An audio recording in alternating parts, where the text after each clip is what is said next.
warahmatullahi wabarakatuh. Pada video kali ini kita akan membahas tentang materi bilangan. Ini pembelajaran matematika kelas 7 semester 1 SMP Muhammadiyah di Magelang. Kata konsep bilangan. Bilangan itu terdiri dari dua, yaitu bilangan rasional dan bilangan pangkat. Untuk bilangan rasional itu dibagi menjadi dua, yaitu bilangan bulat sama bilangan pecahan.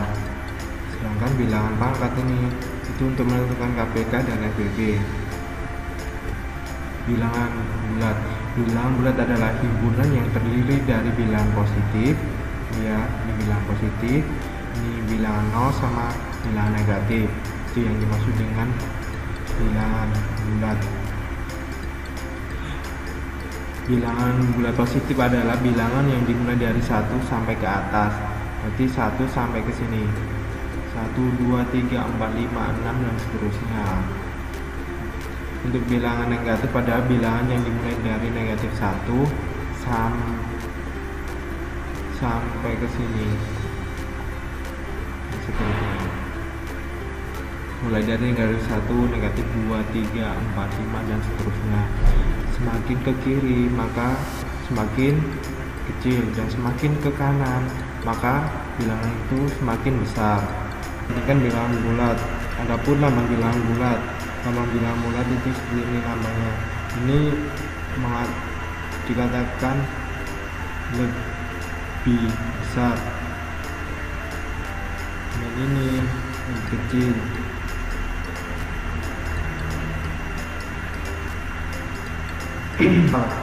A lebih besar daripada B, maka penulisannya seperti ini. Kalau A lebih kecil daripada B, maka penulisannya seperti ini. Contoh 4 dan 6, penulisannya gimana? Kalau dinyatakan lebih besar sama lebih kecil, maka kita tulis 6 pada 6 ya. Maka di sini kan 4 kan kecil, yang 6 kan besar. Berarti penulisannya seperti ini. Atau kita coba menggunakan garis bilangannya. Misalnya 0, 1, 2, 3, 4, 5, 6.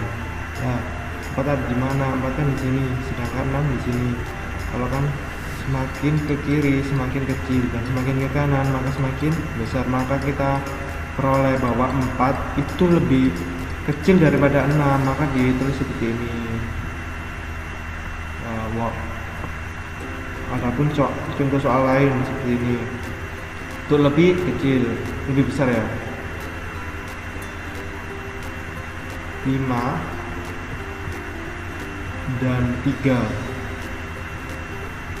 Maka kita pakai garis bilangan 0, 1, 2, 3, 4, 5. Nah, 5 kan di sini, sedangkan 3 di sini. Berarti kan 5 lebih besar daripada 3, maka ditulis besar. Atau bagaimana caranya kita tahu kalau ini besar atau kecil? Maka kita buat garis di sini. Kalau di sini kan berarti ini kan namanya besar, sedangkan ini kalau di kiri kan sama-sama kiri ya. Kiri ini namanya besar dan ini kecil. Kalau soal lain kita disuruh untuk contoh soal ya, misal 5, negatif 1, negatif 3, 2. Kita disuruh untuk, dari soal ini kita disuruh untuk mengurutkan bilangan dari yang terbesar ke bilangan terkecil. Maka kita bikin garis bilangan dulu. 0, negatif 1, negatif 2, negatif 3, 1, 2, 3, 4, 5. Nanti kita lingkari nomor 5 kan di sini. Negatif 1 kita lingkari, negatif 3 kita lingkari, positif 2 di sini. Kan kita disuruh mengurutkan dari bilangan yang terbesar ke bilangan terkecil. Berarti kalau di sisi kiri ini adalah bilangan yang paling kecil, sedangkan di sisi kanan itu adalah bilangan yang besar. Maka kita urutkan dimulai dari 5, 2, negatif 1 sama negatif 3. Ini kalau diurutkan dari yang terbesar ke terkecil. Nah, kalau diurutkan dari terkecil ke yang terbesar, maka di sini ya. Maka kita peroleh negatif 3, negatif 1, 2 sama 5.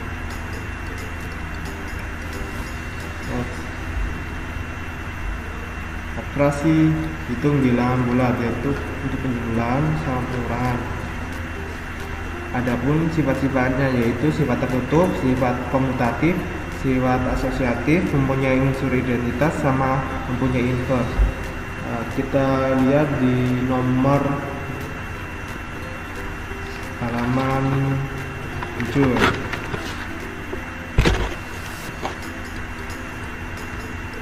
Sifat tertutup, setiap bilangan bulat A dan B berlaku A plus B sama dengan C. C juga bilangan bulat. Contohnya sudah ada untuk sifat komunikatif atau pertukaran. Contohnya misal A plus B sama dengan B plus A, 5 plus 4 sama dengan 4 plus 5. Ini sama saja ya, karena sifat pertukaran tadi.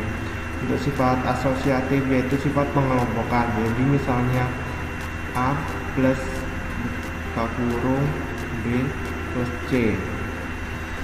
Jadi yang harus didahulukan adalah yang di dalam kurung ini, harus didahulukan penghitungannya. Misal 5 plus buka kurung 3 ditambah 2 tutup kurung, maka yang didahulukan ini dulu.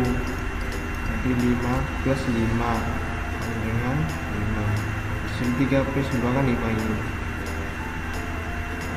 Mempunyai unsur identitas. Bilangan 0 merupakan unsur identitas. Berapapun bilangan itu kalau dijumlahkan dengan 0 maka hasilnya adalah bilangan itu sendiri. Contohnya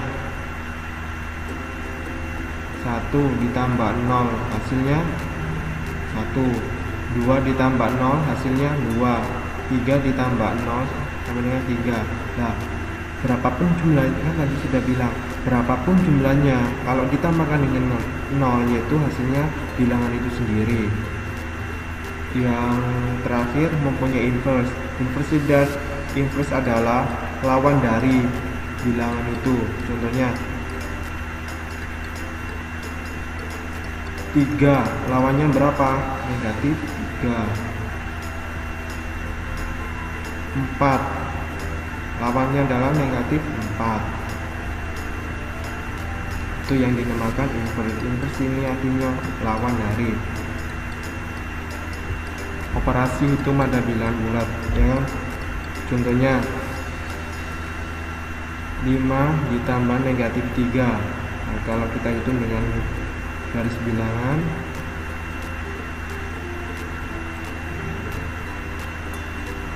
0, 1, 2, 3, 4, 5. Dikurung ya. 1, 2, 3. Nah, 5 berarti dimulai dari 0 ke arah mana? Ke arah ke kanan, karena mengatakan di sini adalah positif, berarti arahnya ke kanan. Ditambah negatif 3 berarti harus ke kiri sebanyak 3 kali. 1, 2, 3. Maka sini. Dan ini kan menjadi 2. Maka hasil dari ini, yaitu adalah positif 2. Karena hasilnya di sini. Ini yang digunakan bilang hasil. Perkalian dan pembagian pada bilangan bulat. Jadi satu mempunyai sifat tertutup, komutatif, asosiatif, unsur identitas, sifat distributif perkalian terhadap penjumlahan, sifat distributif perkalian terhadap pengurangan, sama inverse. Di situ di halaman 8 sudah dijelaskan, sama di contohnya sifat tertutup. Untuk setiap bilangan bulat A dan B berlaku A kali B sama dengan C. Dengan C adalah bilangan bulat. Sifat komutatif ini adalah untuk setiap bilangan bulat A dan berlaku B. Sifat ya tadi seperti di pada penjumlahan, yaitu misal contoh sifat komutatif A plus A kali B sama dengan B kali A, dibolak-balik sama. Kalau sifat asosiatif pada pengelompokan, jadi harus dikelompokkan dulu. Seperti A dikali buka kurung B kali C, maka yang didahulukan adalah yang dikurung tadi. Sifat unsur identitas, bilangan satu merupakan unsur identitas dari perkalian. Berapapun hasilnya, kalau dikali dengan 1 maka hasilnya bilangan itu sendiri. Yang kelima, sifat distributif perkalian terhadap penjumlahan. Di situ sudah ada contohnya di halaman nomor 9 sama 7. Di halaman 9 itu juga ada sifat distributif perkalian terhadap pengurangan. Silakan kalian baca sama lihat soal sama inverse. Terakhir ya, nomor 7 inverse, yaitu ada di halaman 8. Itu contohnya juga ada, silakan kalian pelajari sendiri. Next, ada bilangan pecahan. Bilangan pecahan itu dibagi menjadi 3. 1 pecahan murni, pecahan campuran, dan pecahan desimal. Pecahan murni adalah pecahan yang bentuknya A per B dengan A lebih kecil daripada B. Contohnya 1/2. Ini adalah pecahan murni. Kenapa? A ini lebih kecil daripada B. Ini A dan ini B. Sesuai dengan ini. Ya. Pecahan campuran, pecahan yang bentuknya A per B dengan A lebih besar daripada B. Contohnya 5/3, dimana dimana 5 adalah A dan 3 adalah B. Ya.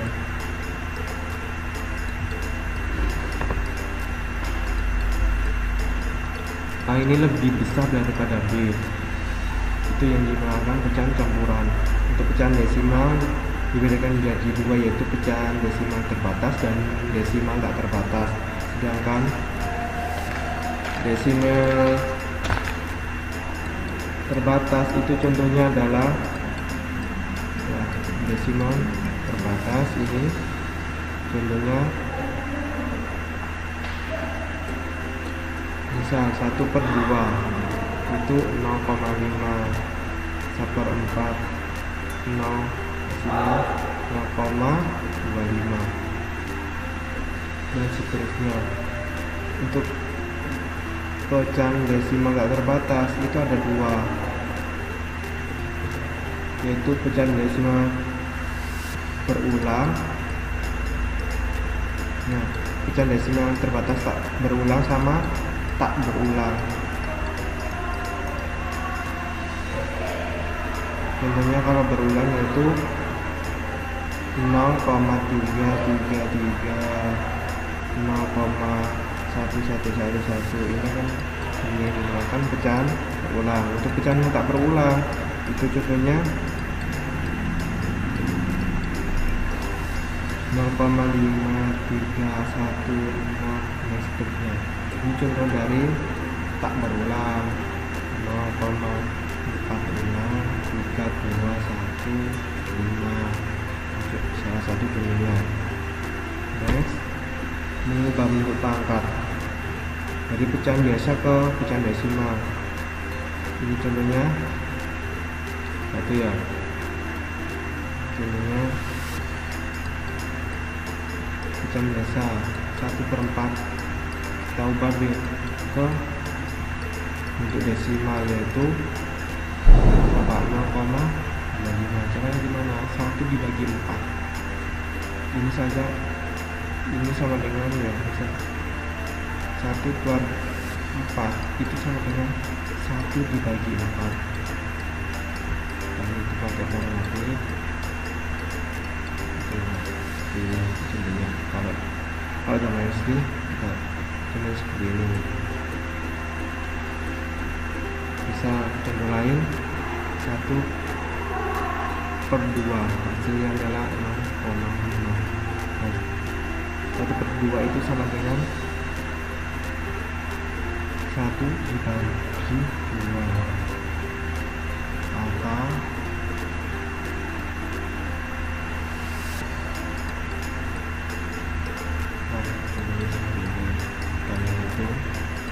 maka hasilnya seperti ini ya hasilnya.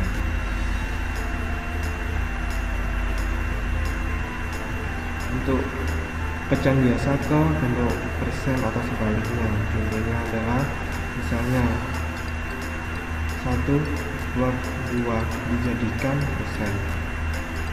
Nah, ini lambang dari persen atau per 100.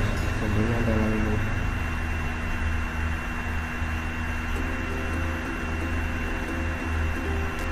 Bagaimana caranya? Yaitu 1/2 dikali 100%. Hasilnya berapa? Dicoret bisa 50. Jadi 1/2 itu sama dengan 50%. Contohnya 1/4 dijadikan persen. Contohnya 1/4 ini dikali 100%. Contohnya kita bisa coret ini. Berarti hasilnya adalah 25%. Nah, ini caranya mengubah pecahan biasa ke bentuk persen atau sebab. Kalau pecahan desimal ke bentuk persen, misal nomor 2. Pecahan biasa ke bentuk persen, misalnya contohnya 1/2 ini dijadikan persen atau 100, maka 1/2 dikali 100%. Hasilnya adalah ini bisa dicoretkan 50, maka hasilnya adalah 50%. Misalnya contoh lain adalah 1/4 itu berapa persen? 1/4 dikali 100%. Nah, 100 dibagi 4 kan bisa. Hasilnya 100 dibagi 4 kan hasilnya di sini berapa? Kalau ini kan dicoret dulu ya. Hasilnya berapa di sini? Yaitu 25. Berarti sama dengan berapa? 25%. Nah, 25. Ini berapa? Dan untuk ketiga, pecahan desimal ke bentuk persen, contohnya adalah 0,25 dijadikan persen. Gimana caranya? Berarti kan 0,25 dikali 100%. Berapa? Kan ini 100 kan nolnya ada 2, maka sedangkan di sini ada di sini, coba lihat sini ya. Ini kan koma, berarti dikali 100 berarti kan komanya kan bergeser ke kanan kan, sebanyak berapa? 2 kali, karena nolnya ada 2 di sini. Nah, berarti di sini sama dengan 25. Dan di sini nolnya itu pindah ke sini. Maka kalau nol di belakang koma tidak digunakan, maka hasilnya adalah 25. Contoh lain, misalnya 0,34 dirubah jadi bentuk persen. Jadi 0,34 dikali 100 persen. Nah, ini kan sama saja seperti tadi, nolnya ada 2 kan 100 itu, maka komanya ini berpindah ke kanan sebanyak 2 kali, berarti 1, 2, maka hasilnya adalah 34. Ini hasilnya. Maka 0,34 itu sama dengan 34%. Kita next.